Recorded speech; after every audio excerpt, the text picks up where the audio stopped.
σε λίγο χρόνο προσανατολίστηκα ότι θα κάνω αυτή τη δουλειά.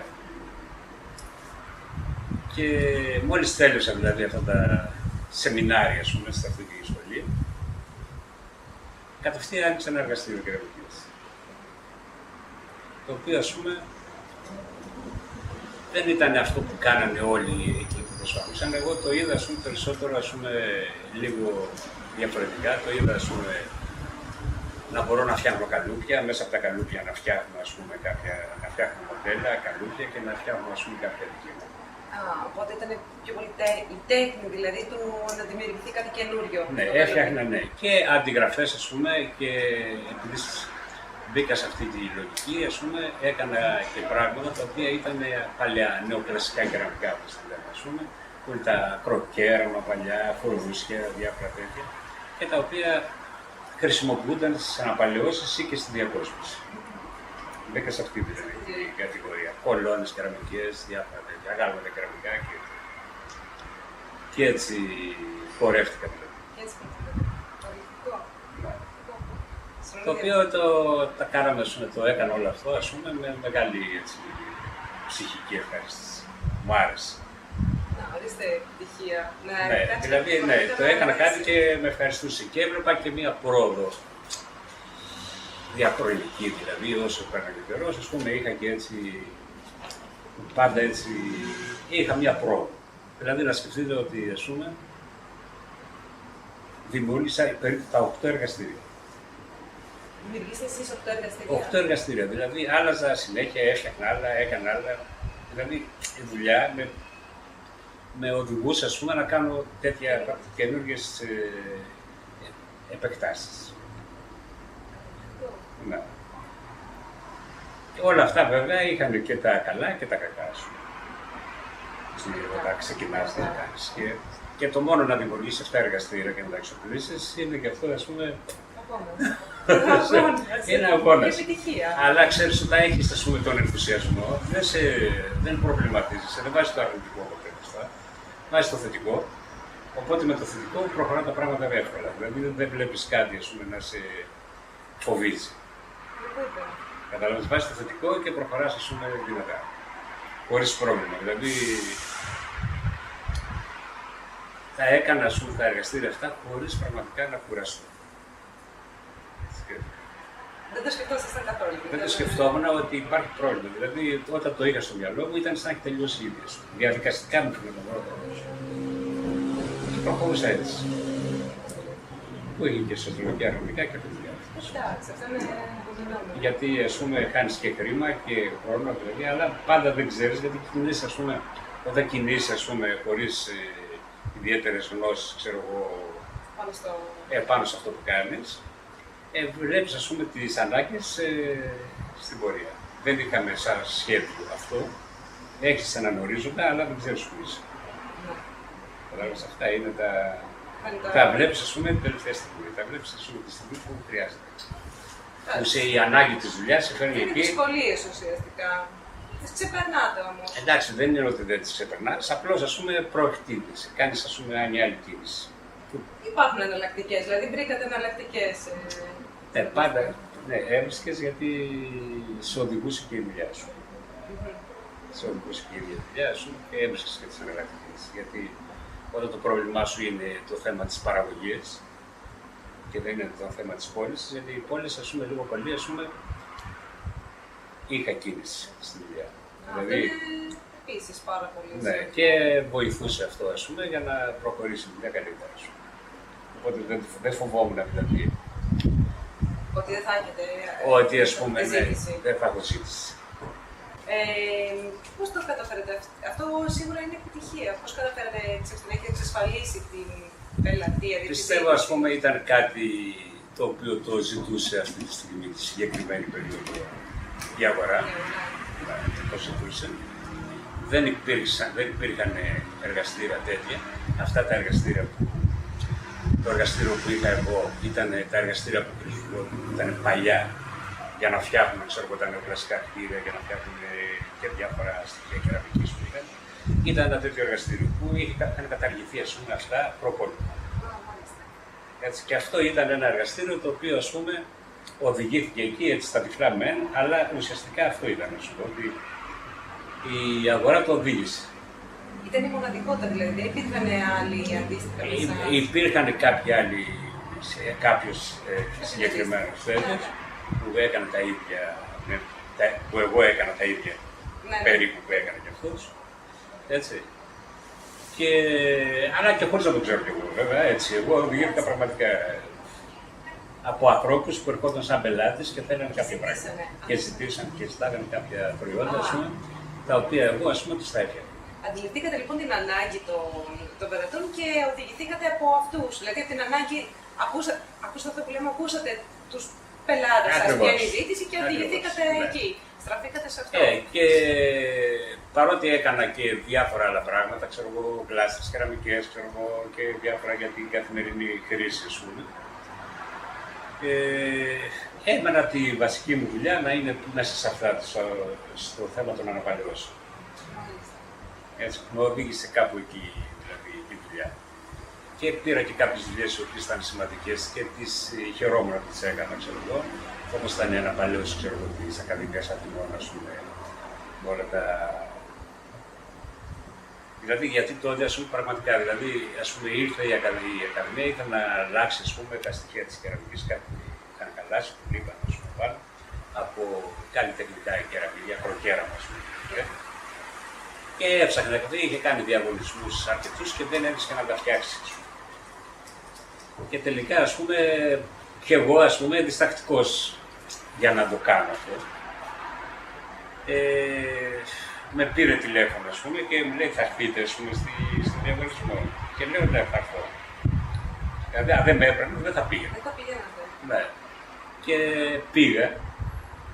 Και ξεκίνησα την πρώτη δουλειά με την Ακαδημία, που ήταν, ας πούμε, να συμπληρώσουμε κάποια στοιχεία του λείπαν. Και αυτό, ας πούμε, μου έδωσε έτσι μια ευχαρίστηση και ευχαρίστηση, γιατί είναι μια πολύ έτσι, η δουλειά με απαιτήσεις. Τολμήσατε λοιπόν αρχικά και μετά... Ναι, και μετά, ας πούμε, προχωρήσαμε, ας πούμε, στη μεγαλύτερη αναπαλαίωση που έγινε 5-6 χρόνια μετά, όχι 10 χρόνια, 15 χρόνια μετά. Το οποίο κάναμε όλα τα κεραμίδια πάνω, κάναμε τα κεραμίδια όλα, κάναμε και διάφορα άλλα στοιχεία. Τα οποία ήταν όλα, ας πούμε, με κάποια μελέτη, με το Δημόκριτο μαζί, για να πούμε και τα στοιχεία, ας πούμε, του πυλού, ας πούμε, για να φτιάξουμε και το δείγμα, ας πούμε, του πυλού, ας πούμε. Χρειαζόταν, ας πούμε. Και συνάμα προχωρούσαν και αυτές οι άλλες δουλειές, περίπου οι ίδιες, ας πούμε, αναπαλαιώσεις παλαιών, εκκλησιών, μοναστηριών κτλ. Και μπήκαμε σε αυτό το τομέα, ας πούμε. Και ο οποίος, ενώ και κάποια στιγμή, ας πούμε, εντάξει, προχωρούσε καλά αυτό και η βασική μου δουλειά, ας πούμε, παρότι είχα πάρα πολλά μοντέλα, καλούπια, διάφορα, ας πούμε, σε αγάλματα, σε διακοσμητικά, σε γλάστρες, διακοσμητικές, διάφορα. Έβλεπες, ας πούμε, ότι η δουλειά μου βασική γινόταν πλέον, ας πούμε, η αναπαλαίωση. Δηλαδή ήταν σε μια σχέση, ξέρω εγώ, γύρω στο 2070-30. Αναπαλαίωση και 30 ώρα τα άλλα. Παλιά είχα ξεκινήσει 100% ας πούμε με... Καλούπια και... Ναι, ήδη όχι αναπαλαίωσεις, αλλά ναι. Και μέχρι, ας πούμε, τώρα στην κρίση, που, ας πούμε, η δουλειά άρχισε, ας πούμε, όσον αφορά τα διακοσμητικά και αυτά που πέφτει, αυτή τη στιγμή, ας πούμε, εντάξει, οι δουλειές μου, ότι δεν έχουν αυτή τη στιγμή, είναι πάνω στην αναπαλαίωση, δηλαδή δεν τώρα φτιάχνω τον τρόπο για να μας πούμε, και κάποια άλλα έργα, ας πούμε, είναι παλιές εκκλησίες εκεί στην Κύρια, στην Άρα ακόμα, δηλαδή, επιλέξατε πολύ σοφά να ακολουθήσετε έναν τομέα, ο οποίος ακόμα και τώρα... Είχε ανάγκη ο τομέας αυτό, είχε ανάγκη ο τομέας αυτός, ας πούμε, να έχει, ας πούμε, να... γιατί ζητιόταν κάποια προϊόντα, τα οποία, ας πούμε, δεν υπήρχαν στην αγορά. Και σε οδηγάει κάποια στιγμή και η δουλειά όταν είσαι πάνω. Βέβαια. Και όταν αρχίσεις και γνωρίζεις και ανθρώπους επάνω στη δουλειά και μπαίνεις εκεί, ας πούμε, και Παρόλο και η άλλη δουλειά βέβαια είναι και αυτή μέσα στα πλαίσια σου. Την κάνω και αυτή. Αλλά σε μικρότερη κλίμακα. Σε όλες αυτές τις ιστορίες που σίγουρα είναι επιτυχία, υπήρξαν, όπως μας είπατε, υπήρξαν κάποιες δυσκολίες. Ναι. Ειδικά στο να φτιάξετε τα εργαστήρια. Ενδεχομένως. Υπήρχαν πάρα πολλές δυσκολίες και πολλά λάθη. Δηλαδή και πολλά λάθη για αυτά τα οποία τώρα τα βλέπω τώρα, αλλά δεν μπορώ να τα κάνω όλα. Άρα, σωστά. Εντάξει, τα λάθη γίνανε, δηλαδή στο οργανωτικό μέρος, ήμουν λίγο έτσι πολύ free. Και αυτό, μου στοίχησε, στη δουλειά. Στοίχησε, δηλαδή θέλει μια περισσότερη οργάνωση, γιατί και για να την έχεις, χρειάζεται, να έχεις και ανθρώπους που να συμμετέχουν σε αυτή τη φάση της δουλειάς, στην οργανωτική. Θέλει άτομα οργανωτικά. Εμείς, ξεκινήσαμε, κοντάροντας μόνο σε εμάς. Αλλά εμείς δεν μπορούμε να είμαστε οργανώσουμε. Αυτό, μας έφερε δυσκολίες. Δηλαδή και δυσκολίες και τωρινές, δηλαδή μετά από χρόνια δουλειάς, καταλαβαίνεις, ότι δεν έκανες αυτά που έπρεπε να γίνουν. Τα βλέπεις τώρα, ενώ μπορούσε να τα έχεις κάνει και να σε βρει και η κρίση, αν θέλετε, και όλα, να σε βρουν σε μια οργανωτική κατάσταση πολύ καλή. Δηλαδή τώρα, αν θα αλλάζατε κάτι από τα προηγούμενα, δηλαδή αν έστω ότι ήμασταν 10 χρόνια πριν. Ναι, θα έκανα μια πιο στοχευμένη δουλειά.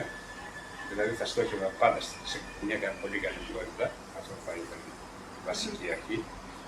Να είναι πολύ καλή ποιότητα και να έχω οργάνωση πιο καλή σε όλα. Και στην παραγωγή, έτσι, που και εκεί υπήρξαν λάθη πάρα πολλά. Και τα λάθη υπάρχουν γιατί αναλαμβάνεις να κάνεις εσύ μια δουλειά που πρέπει να την κάνουν 4, 3, 2, 4. Δηλαδή πρέπει να είσαι παντού από την παραγωγή μέχρι και το αναπτυγμένο τεχνολόγιο να μπορεί να μιλήσει με τον πελάτη, με το να σχεδιάσει κάτι, να φτιάξει κάτι και να το κάνει. Δηλαδή είναι κάποιες δουλειές που πρέπει να τις κάνουν κάποια άτομα τα οποία. Δεν είναι. Ναι, εγώ βλέπω τώρα ήρθε η κόρη μου στη δουλειά, ξέρω εγώ. Και βλέπω κάποιες δουλειές που για μένα ήταν αγχωτικές και δεν τις έκανα ποτέ καλά και τις έκανα πάντα λάθος. Βλέπω μια οργάνωση. Ναι, βλέπω μια οργάνωση την οποία λέω δεν την τραγγίσεις. Βλέπεις ότι η πραγματικότητα, γιατί πάντα νομίζεις ότι εσύ θα τα κάνεις όλα. Και αυτό είναι το κακό σου. Άρα ενδεχομένως τουλάχιστον να μην είναι κανείς τόσο συγκεντρωτικός, θα λέγατε, ενδεχομένως σε κάποιον που θα ήθελε να ασχοληθεί. Να μην είναι τόσο συγκεντρωτικός. Κυρίως στα περιφερειακά που δεν είναι. Δηλαδή είναι τομείς που μπορεί να έχει επάνω ευθύνη. Και βασική και αυτός που είναι όλος το έχει κιόλας. Αλλά είναι κάποιοι άλλοι άνθρωποι που κάνουν πραγματικά να κάνουν μια δουλειά καλύτερα από σένα. Και εγώ δηλαδή, γιατί ο άλλος απασχολείται, όχι πολλούς που δεν ξέρει να κάνει κάτι. Επειδή έχει το μυαλό του εκεί. Εγώ πάω να κάνω μια δουλειά και το μυαλό μου είναι εκεί. Σε 10 μέρες. Οπότε τις μισές θα τις κάνω λάθος. Στις μισές θα υποφέρω. Δεν θα τις κάνω όσο πρέπει. Εκεί είναι ένα πρόβλημα, για όλους τους κεραμίστες, πιστεύω.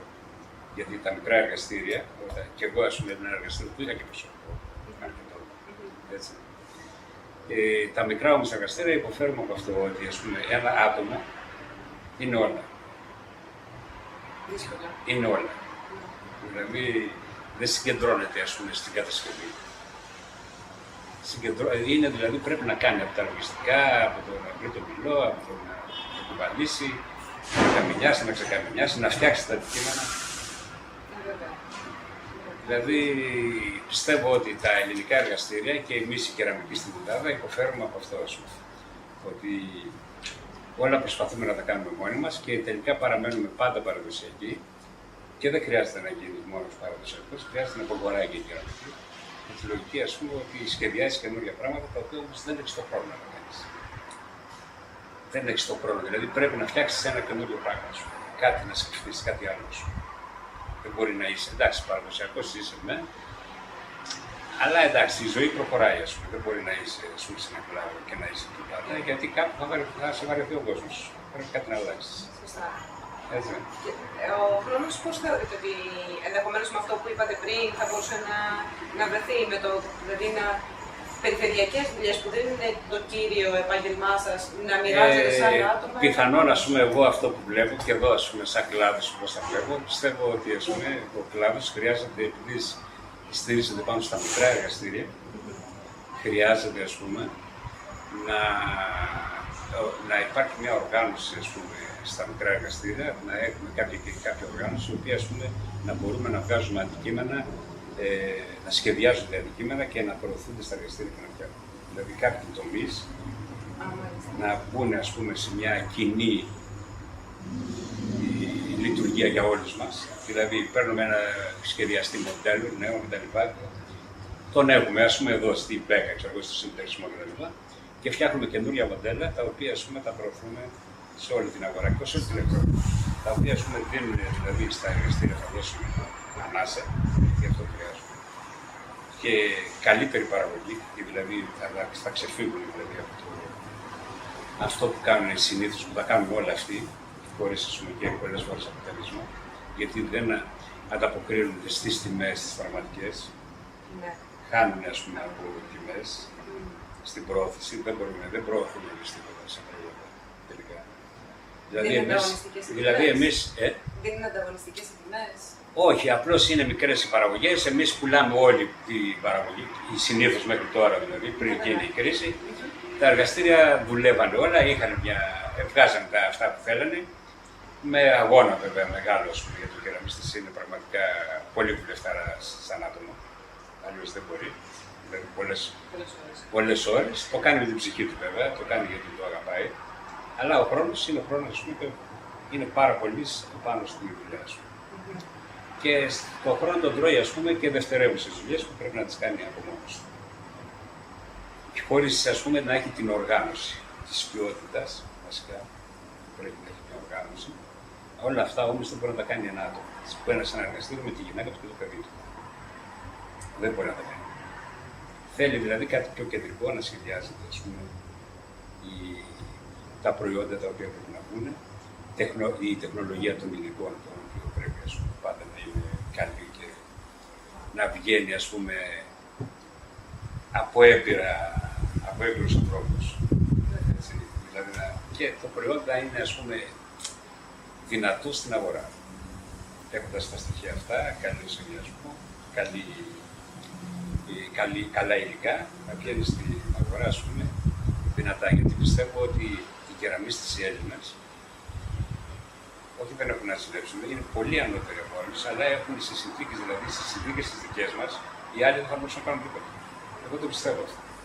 Βλέποντας, ας πούμε, τους δικούς μας αγγελοπλάστες, κεραμίστες, πιστεύω ότι, ας πούμε, είναι άνθρωποι πραγματικά που έχουν πάθος, δύναμη. Κάνουν τόσα πολλά πράγματα, είναι ακατόρθωτα δηλαδή να τα κάνει κάποιος άλλος. Πιστεύω δηλαδή ότι είναι αδικημένοι με την έννοια, ας πούμε, ότι τα έχουν όλα πάνω τους. Εκτιμάτε ότι αν υπάρχει καλύτερη οργάνωση, ενδεχομένως θα μπορέσει και η δυσκερής κατάσταση, η κρίση που υπάρχει να αποφευθεί? Εδώ στην κεραμική, εγώ είμαι πεπισμένος δηλαδή, ότι μια οργάνωση, ας πούμε, στη θέμα του σχεδιασμού καινούριου προϊόντων, οι άνθρωποι, ας πούμε, που υπάρχουν είναι πολύ δυνατοί. Έχουν βέβαια, ας πούμε, το παραδοσιακό, το μυαλό, κτλ. Αλλά σίγουρα η δουλειά είναι αυτό που κάνει το θέμα. Δηλαδή, όταν του πεις αυτό, σου φτιάξει το 1000 κομμάτια τέτοια, θα πει ναι, 1000 κομμάτια τέτοια. Θα φτιάξει πάρα πολύ καλά. Και όταν τα υλικά είναι καλά και τα σχεδιασμό καλό, και όταν έχει τον τρόπο να το δώσει. Γιατί και δουλεύουν καλά και είναι γνώστες της τέχνης. Και την ξέρουν την τέχνη σε όλες. Παντού δηλαδή, γιατί κάνουν πολλά χρόνια. Δηλαδή είναι μια τέχνη σου που μεταδίδεται από αυτή που ξέρουμε εμείς οι Έλληνες και εμείς που ξέρουμε. Είναι ότι μεταδίδεται από άνθρωπο σε άνθρωπο. Δεν είναι γραμμένη κανείς. Ούτε η τεχνολογία. Ούτε η τεχνολογία σχεδόν δεν είναι γραμμένη. Δηλαδή ο καθένας δουλεύει μόνος του. Δουλεύει μόνος του. Και γι' αυτό ανακαλύπτει μόνος του, δουλεύει μόνος του. Αλλά αυτό έχει πολλά κακά, γιατί είσαι εκτός. Δηλαδή πρέπει να μην είσαι μόνος σου, γιατί όλος ο κόσμος δημιουργεί. Πρέπει να πάρεις τις ιδέες από από σου. Αν δεν πάρεις ιδέες από από, έχεις τις καπούλες σου. Δεν έχεις μέλλον σου. Αυτό είναι. Και εκεί είναι που νοσεί όλη η κεραμική σε εμάς. Εκτιμάτε ότι είναι κλεισμένοι δηλαδή ουσιαστικά στο εργαστήριό τους και δεν βλέπουν καινούργια. Αυτό είναι το βασικό μας μειονέκτημα. Το βασικό μας μειονέκτημα είναι αυτό. Ότι ο σχεδιασμός του οτιδήποτε, το καινούργιο που πρέπει να κάνουμε, η ποιότητα που πρέπει να κάνουμε, όλα αυτά, όταν δεν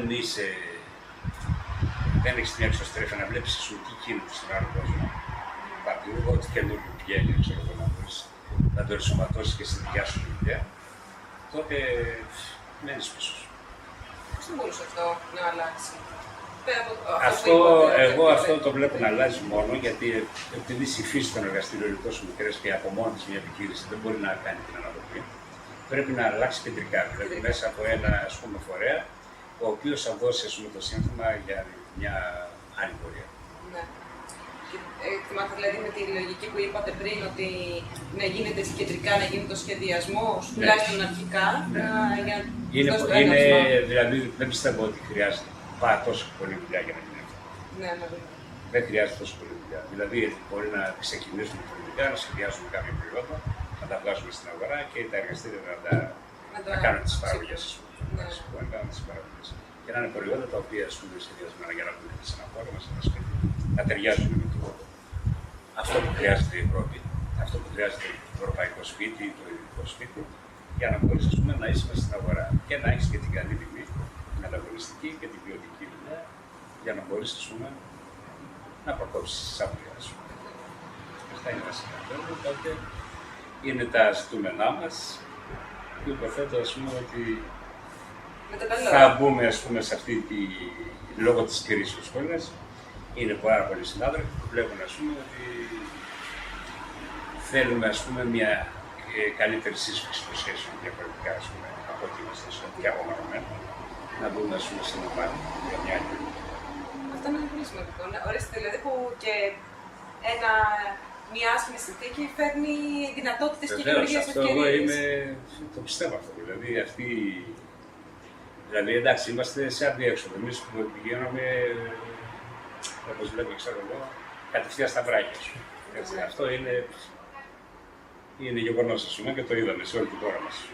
Εδώ σε εμάς το βλέπουμε και εδώ. Και ατομικά ο καθένας στην δικιά του δουλειά.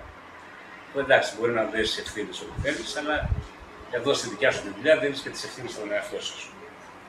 Εντάξει, και παίρνεις και τις δικές σου τις ευθύνες, γιατί φταίς εσύ. Εγώ να ευχαριστήσω πάρα πολύ για όλα τα ενδιαφέροντα που μας είπατε. Δεν ξέρω αν θέλετε εσείς να προσθέσετε κάτι άλλο πάνω στα... Εντάξει, δεν είναι ότι είναι πάρα πολλά που μπορούμε να προσθέσουμε και πάρα πολλή κουβέντα που μπορεί να κάνουμε για αυτά τα θέματα. Και εν πάση περιπτώσει, γιατί και η κεραμική είναι μια τέχνη η οποία πρέπει να την βγάλουμε από την εσωστρέφειά της, γιατί έχει να δώσει και οικονομικά και στην παραγωγιά μας.